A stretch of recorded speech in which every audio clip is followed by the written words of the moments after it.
الله، ايه ده؟ مش عارف ايه ده. الله، هو الطريق واقف ولا ايه؟ ده باين في حادثه. لفي وارجع تاني يا حسين، نرجع بيتنا احسن. ها استني بس. الله، ده في ناس بتشاور لنا. الله، يا ساتر يا ساتر، دول جايين جري علينا. انا قلبي مش مطمن يا حسين. استنى، وقف يا استاذ. إيه؟ استنى. ايه في ايه؟ انت بتخبط على العربيه كده ليه؟ الراجل ده دمه هيصفى على الارض يا بيه. شيله يا بيه، وديه المستشفى. دم؟ مستشفى؟ لا يا حسين، ارجع بينا احسن يا حسين. يا ست هانم ينوبكوا ثواب، الجدع هيموت. ما تطلبوا له اسعاف انتوا، او اي عربيه تانية توديه المستشفى. مفيش عربيات راضيه تقف.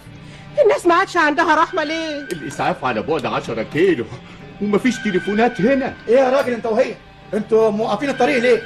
يا بيه، يا سعاده البيه، أيوة. عربيه خبطت الجدع ودمه هيصفى، وبنقول للاستاذ خدوا المستشفى، مش راضي. لا حول ولا قوة إلا بالله العلي العظيم. خدوا معاك المستشفى يا أستاذ. ما تاخدوا انت في عربيتك، اشمعنى احنا؟ انتوا هتتعذبوا على بعض؟ ده الجدع هيموت يا عالم. يا ستي أنا عندي جلسة مزاد، ولو اتأخرت المزاد هيروح مني. وانا كمان طيارتي بعد ساعتين، وتأشيرتي هتنتهي بكره. عارف يعني ايه بكره؟ لسه بدري، كلها ربع ساعة وتوصل المستشفى. اوعى يا حسين، يا تطلع على المطار يا نرجع على بيتنا. يا عالم، الراجل هيقطع النفس، حد يشيله، حرام عليكم. الدنيا ما عادش فيها رحمه كده ليه؟ خلاص يا جماعه خلاص، انا هشيله واديه. يلا شيله معايا. حسين، لا يا حسين. دي حياه انسان يا سعاد. انت بتقولي ايه؟ افتح الطريق يا استاذ، وسع بسرعه يا حاج. الله يسترك، الله يسترك. للأسف يا أستاذ حسين، حضرتك مش هتقدر تمشي دلوقتي. ايه؟ مش هقدر امشي؟ ليه يا حضره الظابط؟ لحد ما المصاب يفوق. وده هيفوق امتى ان شاء الله؟ والله احنا مستنيين اهو لحد ما يخرج من العمليات. وانا هفضل محجوز هنا لحد ما يخرج من العمليات ويفوق؟ دي حادثة يا أستاذ، ودي إجراءات قانونية لازم تتم. وانا طيارتي هتقوم بعد ساعه ونص يا حضره الظابط. تقدر تتصل بالتليفون وتأجل السفر. مش ممكن، لو اجلت السفر التاشيره هتنتهي وعادي هيتلغي وهيضيع مستحقاتي. أنا بنفذ القانون يا أستاذ. وهو القانون يا سعاده الباشا بيقول اللي ينقذ انسان ويجيبه المستشفى تحجزوه. أنت جايب واحد مصاب في حادث يا أستاذ، شبه ميت، مش محتمل تكون أنت انا ايه يا سعاده البيه؟ ده واحد دمه كان سايح وكان هيتصفى على الطريق، واللي خبطه سابه وجري. ده جزاتي. أنت شفت اللي خبطه؟ لا. تعرف رقم عربيته؟ اعرفها منين؟ ده انا جاي بعد العربيه ما خبطته. يبقى تستنى معانا لحد ما المصاب يفوق ويقول لنا مين اللي خبطه. مش جايز تكون انت. انا قلت لك من الاول بلاش تقف. مش مهم الكلام ده دلوقتي يا سعاد، ما دام انا عملت الصح واللي المفروض اي انسان يعمله. امال ايه المهم؟ المهم انت دلوقتي عملتي اللي قلت لك عليه. رحت المكان اللي حصلت فيه الحادثه وما لقيتش اي حد من اللي كانوا واقفين معانا هناك. ازاي؟ ده كان في راجل فلاح وواحده ست واقفين هناك ساعتها. دورت عليهم ما لقيتهمش. معقوله؟ يعني الارض اتشقت وبلعتهم؟ ده انا كده هفضل محجوز لحد ما المصاب يفوق. وهو لحد دلوقتي ما فاقش، ده احنا بقالنا 3 ايام. الدكتور بيقول انه ممكن يفوق بكره من الغيبوبه وتسمع اقواله. وهتفضل هنا لحد ما يفوق. وحضر الضابط بيقول ان المصاب لو ما فاقش هيعرضنا على النيابه. نيابه؟ يبقى لازم تشوف محامي. يا ريت يا سعاد بس بسرعه. انا اسف يا استاذ حسين، المجني عليه لسه في غيبوبه وما نقدرش نستجوبه. يعني ايه؟ هفضل محجوز؟ يا راجل لا حجز ولا حاجه، ده انت مشرفنا. حد زعلك في حاجه؟ يا فندم الشركه مدت التاشيره بالقوه اسبوع، والاسبوع فاضل فيه يومين بس. من ناحيه السفر ما اعتقدش انك هتسافر. ليه؟ لاني عرضت المحضر على النيابه وخدت عليك تعهد بعدم السفر لحد ما المصاب يفوق ونوصل للحقيقه. والله العظيم والله العظيم يا سعاده البيه انا ما خبطته. اتمنى كده يا اخي حسين، بس لو سمحت هات جوازك. ايه؟ جواز؟ ايوه، لانك زهقت مننا فانت هترجع بيتك، بس لو سمحت ما تخرجش اي مكان بعيد الا بعلمنا.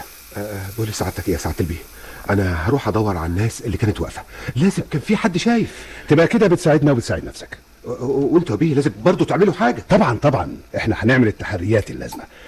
انت كمان لازم تعرف لنا مين الناس اللي وقفتك وقالت لك تشيل المصاب، لان موقفك صعب جدا. ده انا مش هاوني لحظه واحده. يا ريت يا استاذ حسين، لان لو المتهم الحقيقي ما ظهرش هتبقى انت المتهم الوحيد. سعاد بص كده من ناحيتك، مش هو ده مكان الحادثه؟ ايوه، ومحدش موجود هنا اهو. وبعدين ده انا بنلف من الصبح من غير فايده. انا تعبت وريقي نشف، انا عايزه اشرب شويه ميه. بقول لك ايه، في كشك هناك اهو بيبيع حاجات ساقعه، تعالي نشرب اي حاجه ساقعه. طب اطلع، اصل انا خلاص ريقي نشف. خلاص قربنا. يا حاجه، يا ست الكل، انت يا ست. ايوه اؤمر. سجاير، حاجه ساقعه، بسكويت، تحت امرك يا بيه. الله، مش هي دي برضه الست اللي كانت واقفه تصوت ساعه الحادثه قدام العربيه؟ استنى كده، ايوه هي فعلا. حاجه ساقعه يا بيه ولا سجاير؟ انت مش عارفاني يا مدام؟ لا مؤاخذه يا بيه، شكلك مش غريب عليا، اصل انا بتطب عليا ناس اشكال والوان. انا فكرك، انا اللي كنت هنا الاسبوع اللي فات ساعه الحادثه. حادثه ايه يا بيه ولا مؤاخذه؟ الطريق هنا ياما بيحصل فيه حوادث. الحادثه بتاعت الشاب اللي كان مرمي في ميل الترعه، وانت والحاجه ابو جلابيه وطاقيه خبطتوا على العربيه بتاعتي وطلبتوا مني اوديه المستشفى. ايوه افتكرت. الله يصلح حالك يا بيه، انت والست عملتوا معروف كبير قوي، لولاكوا كان الجدع يا قلب امه دمه اتصفى كله. كلام جميل جدا. احنا بقى كمان عايزين منك تعملي فينا معروف. اشربوا يا بيه الحاجه الساقعه الاول، ده انتوا ولاد حلال مصفي. مش وقته، احنا بس عايزينك في خدمه بسيطه. امور يا ست هاني. تشهدي مع حسين جوزي. اشهد؟ ايوه. على ايه ولا مؤاخذه؟ على الحقيقه، بس على اللي شفتيه وحصل قدامك. ما الحقيقه باينه زي الشمس، انت شلت الراجل من جنب الترعه وديته المستشفى. كلام جميل، يعني انا ما خبطتوش بعربيتي، صح؟ ده انت وعربيتك اللي انقذته وديته المستشفى. اهو يا ريت تقولي بقى الكلمتين دول تريحي ضميرك وتنقذي حسين جوزي. اقول الكلمتين دول فين؟ في الاسم او النيابه. اسم ايه ونيابه ايه يا ست هاني؟ احنا فاضيين للكلام ده؟ الله يخليكي يا ست، انقذيني من تهمه ظلمه. يا بيه ده انا بجري على يتامى، هسيب الكشك لمين؟ اسمعي، انا هدفع لك اللي انت عايزاه. يا بيه الله لا يسيئك، ده انا جسمي بيتلبش من الحاجات دي، كفايه علينا بتوع المرافق وبتوع الحي انت ايه اللي مخوفك بس من الشهاده؟ بس فهميني. اقول لك ايه، المحامي بتاعي هيكون معاكي. يا بيه ده انا رحت اشهد في حادثه حصلت قدام الكشك مره، دخت السبع دخات، مرة البيه الظابط مش موجود، مرة النيابة عندها تحقيق، تعالي بكرة، تعالي الصبح، تعالي بعده. لا يا بيه أنا مش حمل بهدلة. يا ستي ريحي ضميرك، يرضيكي جوزي يتحب الظلم؟ وانت يرضيك اتبهدل في الإقسام والمحاكم واسيب أكل عيشي؟ يا ست الكل يا هانم، أنا بقول لك إيه يا بيه، اشربوا الساقع وتوكلوا، لا أنا شفت حادثة ولا أعرف حاجة. قلتوا إيه؟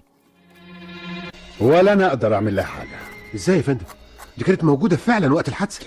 ما انت بتقول انها لا شافت حاجة ولا تعرف حاجة. دي عشان خايفة يا سعادة الباشا، خايفة. انما لو حضرتك طلبتها رسمي، لو طلبتها رسمي هتعاند وهتنكر الحقيقة، وده مش في مصلحتك. طب الحل ايه؟ الدكتور اتصل بيا وقال ان ممكن استجواب المجني عليه بكرة. الحمد لله، الف حمد وشكر ليك يا رب، اهو ده اللي هيقول الحقيقة. بس يا ريت تكون الصبح في المستشفى وتقابلني. نعم الصبح، ده انا هروح من دلوقتي هنام هناك. أنا اسمي محمود حامد. تقدر يا محمود تقول لي ايه اللي حصل بالظبط؟ أنا كنت جاي من الشغل وراكب العجلة. لقيت عربية خبطتني. وبعدين لقيت نفسي هنا في المستشفى. مش انا اللي شلتك من ميل الترعه وجبتك هنا المستشفى؟ لو سمحت يا استاذ حسين استنى لما ابقى اخلص تحقيق. استنى ازاي يا بيه؟ يا محمود انت تعرف الاستاذ ده؟ لا يا بيه، انا اول مرة اشوفه. لا ازاي تحجنني؟ مش انا اللي شلتك يا راجل انت وجبتك هنا بعد ما الناس هربت كلها بعربياتها ومحدش راضي يجيبك؟ قلت لك استنى يا استاذ حسين. ما انت سامع يا سعاده البيه بيقول ايه؟ بيقول انه اول مره يشوفني بالرغم ان انا اللي جايبه هنا قدام سيادتك. كمل يا محمود، وبعد ما العربيه خبطتك ايه اللي حصل؟ ايوه كمل يا محمود. ما قلت لك يا بيه، ما حسيتش بنفسي الا امبارح. طب انت شفت العربيه اللي ضربتك؟ ايوه يا بيه. الحمد لله. والعربيه اللي ضربتك دي شكلها ايه؟ شكلها بيضة. وعربيتك شكلها ايه يا استاذ حسين؟ عربيتي؟ عربيتي بيضة، بس في عربيات كتير لونها ابيض. عم محمود، ما تعرفش العربيه دي كانت ايه؟ اجره، ملاكي، نقل؟ ابدا يا بيه، اصلا انا شفتها من ظهرها بعد ما خبطتني وجريت، اصلا ضربتني من ورا. ايه رايك في الكلام ده يا استاذ حسين؟ رأي في ايه يا فندم؟ يعني انت اللي جبت محمود في عربيتك البيضة، وهي نفس لون العربية اللي خبطت محمود. حضرتك تقصد تقول ان انا اللي خبطته؟ كل الادلة بتقول كده. انا؟ يا محمود قول الحقيقة ارجوك، انا لو خبطته صحيح يا بيه زي ما حضرتك بتقول، ايه اللي خلاني ارجع واشيله واجيبه هنا المستشفى؟ الناس اللي كانت موجوده في مكان الحادثه هي اللي اجبرتك على كده. يا محمود حرام عليك، بص لي كويس يا حبيبي ارجوك، بص لي. مش انا ومراتي اللي انقذناك؟ انا تعبان عايز الدكتور، هاتوا لي الدكتور. خلاص يا عم محمود ارتاح، انا خلصت المحضر اهو. يلا يا استاذ حسين. على فين يا بيه؟ على النيابه يا استاذ. إيه؟ لانك متهم باصابه المجني عليه محمود حامد واحداث ما به من اصابات. يا نهار مش فايت. انت المحامي بتاعنا يا استاذ لطفي، ولازم تشوف لنا حل. الحل في ايديكم انتم. يعني ايه؟ يعني لو حد من الشهود الواقعة اعترف بالحقيقة، الاستاذ حسين هياخد براءة. احنا حاولنا كتير لكن محدش راضي يجي يشهد. لكن انتوا نسيتوا شاهد مهم جدا. شاهد؟ مين الشاهد ده؟ الاستاذ حسين مش قال ان في شخص كان وقت الواقعة موجود وقال لكم لو احتجتم اي حاجة انا موجود؟ اه فعلا، وحاضر الموضوع من اوله. طيب الشخص ده اسمه ايه؟ عنوانه ايه؟ اسمه؟ عنوانه؟ لكن ده ما قالش على اسمه او عنوانه، ولا احنا سألناه. طيب بيشتغل ايه؟ اوصافه ايه؟ معرفش. لا، هو كان راكب عربية فخمة، والسواق بتاعه كان بيقول له يلا يا عزمي بيه عشان نلحق الجلسة. ايوه. عزمي ايه؟ ما قالش غير عزمي بيه وبس. كده المسألة بقت صعبة شوية. والحل؟ يعني حسين هيفضل كده محبوس؟ لا لا لا لا، انا حضرت التحقيق والنيابة اخلت سبيله بكفالة ودلوقتي هيطلع. يعني الموضوع هينتهي خلاص لما ندفع الكفالة؟ ده اخلاء سبيل مؤقت لحد ما تحدد له جلسة محاكمة. محكمة؟ يعني حسين جوزي ممكن؟ مش عايزين نسبق الاحداث يا مدام، احنا ممكن نحل الموضوع عن طريق تاني. طريق تاني؟ هو ايه الطريق ده؟ ارجوك اتكلم، قول. انا هقول لك. ازاي حالك دلوقتي يا محمود؟ الحمد لله. مش محتاج اي حاجة؟ محتاج امشي واروح شغلي زي الاول. ان شاء الله هتخرج وترجع شغلك باذن الله.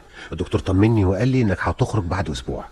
انا سمعت الكلام ده كتير يا استاذ حسين. لا المرة دي خلاص بجد، واي مصاريف تانية انا هدفعها لك. وشوف انت صرفت قد ايه من اول ما دخلت المستشفى وانا سداد. قصدك ايه يا استاذ حسين؟ قصدي اساعدك، اقف جنبك، اعوضك عن عطلتك وعن عايز ناخد عوض يا بيه؟ لا يا راجل ما تفسرهاش بالشكل ده، ده مش عوض ولا حاجة، دي مساهمة مني في علاجك، انا والحمد لله ميسور. تشكر يا بيه. يا راجل امسك، خد دول 500 جنيه، واي فلوس تانية اطلبها مني وانا تحت امرك، احنا اخوات يا راجل. شيل فلوسك يا بيه، شيل فلوسك ما تعوضنيش عن الايام السوداء اللي شفتها. ده مش بسببي، وانت عارف كده كويس، وانا اللي شفت الويل بسببك. هات من الاخر يا بيه، انت عايز ايه بالظبط؟ تاخد المبلغ ده وفوقه 1000 جنيه، حق عطلتك من شغلك. وده كله عشان ايه يا بيه؟ عشان احنا اخوات وانت ما ترضليش الضرر. انت تعمل لي محضر صلح وتتنازل. صلح وتنازل عن ايه يا بيه؟ وانت بتقول انك ما خبطتنيش. لكن للاسف الورق بيقول غير كده. خلاص يا بيه، شوف اللي انت عايزه وانا اعمله لك. كويس جدا الاتفاق ده. شوف انت يا استاذ لطفي ايه المطلوب وانا اعمله. يا اما يجي يوم الجلسة ويقول انك ما خبطتوش، او يعمل اقرار بالمعنى ده ويكون موثق. استاذ لطفي، الراجل لما شاف الفلوس مستعد يمضي على اي ورقة او يروح اي مكان عايزينه. خلاص يجي الجلسة الاسبوع الجاي ويقول انك ما خبطتوش، وانا هروح له بكره واعرفه بتاريخ الجلسه عشان يجي يحضر.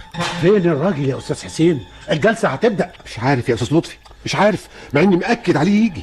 انت اديته فلوس تاني؟ اديته 200 جنيه. الله، جايز يكونوا قليلين في نظره. تواصلوا مني لحد دلوقتي 2000 جنيه وزياده. وبعدين ده القاضي هيبدأ في القضايا الجديدة. هروح اجيبه على ايدي واجي. لسه هتروح؟ انا معايا العربيه، هروح بسرعه. يا ريت يا استاذ حسين، بس بسرعة ارجوك قبل قضيتك ما تتنزل ويتحكم فيها. اتفضل يا استاذ حسين، اتفضل فلوسك اهي، انا مش عايز منك حاجه. ايه؟ ليه يا محمود؟ احنا مش اتفقنا تيجي معايا المحكمه النهارده؟ الله، انت رجعت في كلامك؟ لا يا استاذ، رجعت لعقلي. قصدك ايه؟ قصدي لا مؤاخذه اقول لك انك ما بتحبليش الخير. بعد كل اللي عملته عشانك؟ عملت ايه؟ خبطتني بعربيتك وعاوز تضيع حقي ب2000 جنيه؟ طب اسمع، انا هديك كمان 500 جنيه. يفتح الله يا سعادة البيه. ايه يفتح الله دي؟ ايوه، عشان عايز تدفع لي 2000 جنيه وبعد كده تاخدهم 20,000 جنيه. انا مش فاهم حاجه، انت الظاهر بتخرف. انت عايز تقول ايه بالظبط؟ قصدي لو اتنازلت لك يا سعادة البيه وقلت انك ما خبطتنيش، ترجع بعد كده ترفع عليا قضية رد شرف وتبهدل لي. لا لا يا عم، انا مش جاي. بقول لك ايه، رد الشرف ايه بس يا محمود؟ اسمعني يا اخويا، ابصم لك بال10، ما انا عايز منك اي حاجه. معلش يا بيه، خلي القانون ياخد طريقه. انا عايز اعرف مين اللي دخل في دماغك الافكار دي. ولاد الحلال كتير يا سعادة البيه. ولاد الحلال قالوا لك ايه كمان يا سي محمود؟ بالعربي كده يا بيه، وعشان ما عودتش تجيلي تاني، ولاد الحلال قالوا لي ان لو اتنازلت مش هاخد تعويض من شركة التأمين. ايه؟ تعويض من شركة التأمين؟ هاخد لي مش 2000 جنيه، لا هاخد لي 20,000 جنيه. يعني اخر كلام مش هتيجي معايا المحكمة وتتنازل؟ لو جيت اتنازلت لك هتدفع لي 20,000 جنيه؟ ايه اللي جرى للناس ده كله يحصل لنا عشان عملنا عمل خير؟ معقولة الناس تكون اتغيرت في المدة اللي انا سافرتها بره بالشكل ده؟ حاجات كتيرة اتغيرت يا حسين. امال انا قلت لك بلاش تقف وتشيله ليه؟ يعني اللي يعمل خير يتقلب عليه شر. المهم انت عملت ايه في المحكمة؟ الاستاذ لطفي اجل القضية. ليه؟ لان المجني عليه طالب تعويض مدني ولازم يعلني بطلبات. ما تقلقش، انا هحاول تاني مع الست بتاعت الكشك عشان تيجي تشهد معاك. الناس ليه بقى بتترعب لما بتطلب في اي شهادة قدام نيابة ولا محكمة؟ بيتكلموا كتير قوي وساعة الجد كل واحد يقول انا مالي ما شفتش. ليه؟ ما تزعلش نفسك يا حسين، قوم خد لك حمام واستريح شوية. استريح؟ وهي راحة تيجي منين بس؟ طب بقول لك ايه، قوم كل لك لقمة قبل ما تنام، ده الساعة بقت. ياه. طب نادي لي منى وعادل ياكلوا معانا. ده منى لسه ما رجعتش من الدرس، انا مش عارفه هي اتاخرت كده ليه رخرة. وهو الدرس يتاخر لحد دلوقتي؟ ده احنا في نص الليل، ده كلام؟ اطمن، انا بعت عادل يشوفها ويرجعها بالعربيه، جايز المواصلات متاخره. لا، انا بعد كده هيكون لي كلام تاني خالص.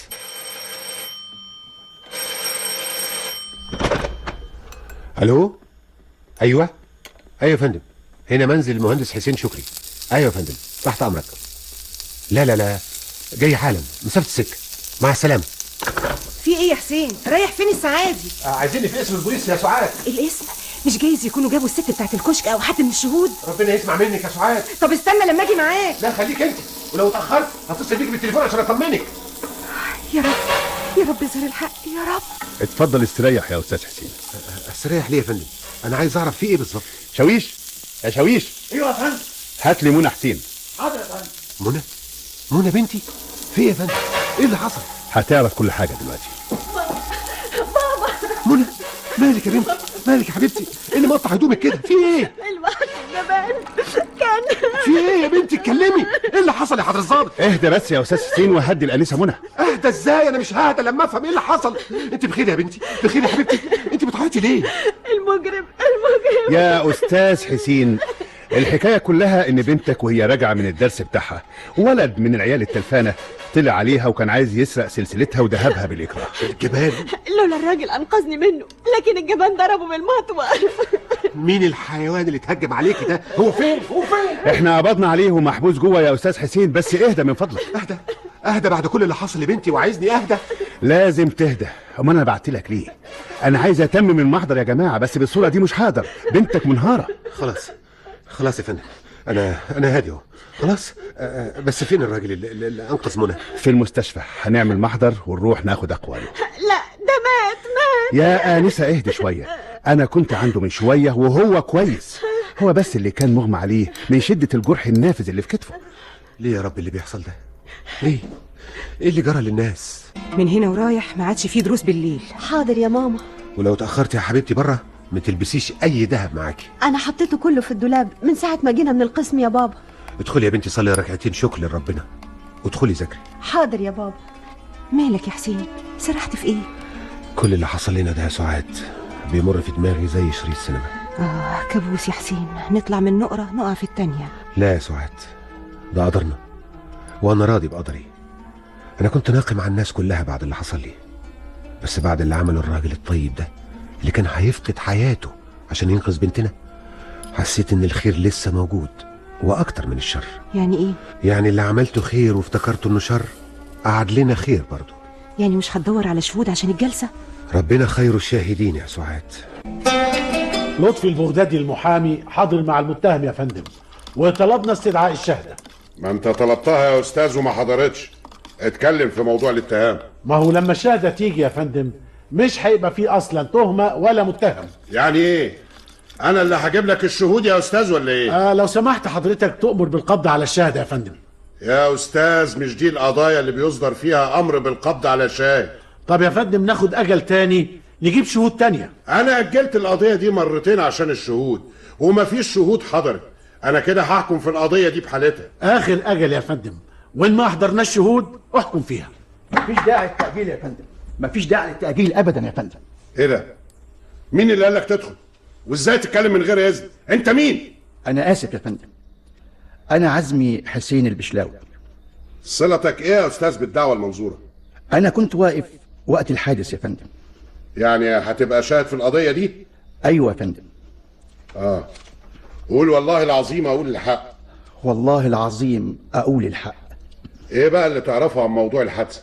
الأستاذ حسين هو اللي أنقذ المصاب ده بعد ما أنا وكل العربيات اللي كانت على الطريق رفضت تشيله.